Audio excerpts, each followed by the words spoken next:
NYPD looking for the insurrectionist. Well, that's what I'm calling them. They say trespassers in this article. But this was an insurrection. This was January 6th all over again, New York City style. So NYPD are looking for the insurrectionist who stopped train service Saturday at the Lexington 63rd Street station. Article at ABC 7 Eyewitness News. This is by Derek Waller, came out today the 8th. Upper East Side, Manhattan, WABC. Handful of protesters of Jordan Neely's death are being sought by police for jumping onto the subway tracks and disrupting service over the weekend. And they talk about the 24-year-old Marine who took down Jordan Neely. Officials say the protesters got into the tracks at the Q train station near Lexington Avenue and 63rd Street. 3 people arrested Saturday for assaulting police officers, which included a 29-year-old man repeatedly slamming the NYPD inspector's arm with a station exit gate. 25-year-old woman who blocked an incoming Q train refused to get off the tracks. January 6th, New York City style. Insurrection 6.0.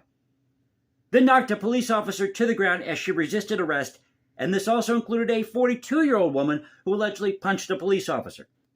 And the NYPD is still looking for 6 others involved in the protest, including that idiot who decided to jump on the third rail that's got like 265 volts. Oh, there were a lot of comments about that on Twitter. A grand jury is expected to decide if 24-year-old Daniel Penny will be criminally charged for putting Neely into a chokehold. Well, it wasn't a chokehold, it was a stronghold. He was just trying to subdue him, which led to his death on board a subway train. Among the considerations, did Neely pose a threat to the safety of other passengers? Did Penny use excessive force when he held Neely in this stronghold for about 15 minutes?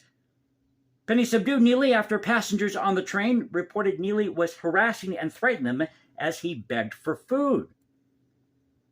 Now, Neely had previously been arrested 44 times for multiple assaults, attempted child abduction, drugs, and indecent exposure charges on that list.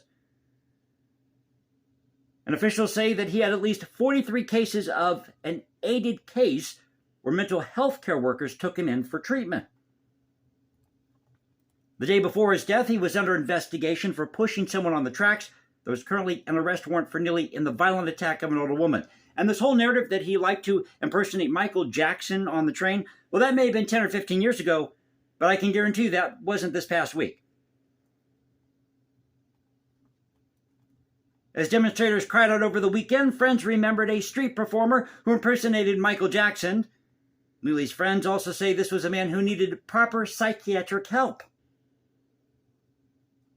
Now, Penny's attorney put out a statement that Penny had been aggressively threatened by Neely, which led Penny and other subway riders to protect themselves before police arrived. Where were the police in all this? Why wasn't somebody on that train, a police officer on that train, to stop this incident when it happened? The attorney also said that Penny could not have foreseen Neely's death. So article for you at ABC Eyewitness 7, police seeking the insurrectionist involved in Saturday's protest at the Lexington 63rd Street station. Insurrection 6.0. Hope you enjoyed the video. If you did, you know what to do. You can also follow me at Instagram, #JasonComposes, because I write music in my spare time. Or find me at Twitter, Culture Confederacy, at CultureConfed1 on Twitter. This is the Culture Confederacy saying peace out, stay safe, everybody. God bless this thing called the United States. And you know how we do it here. This is where the past crashes with the present. Catch you next time.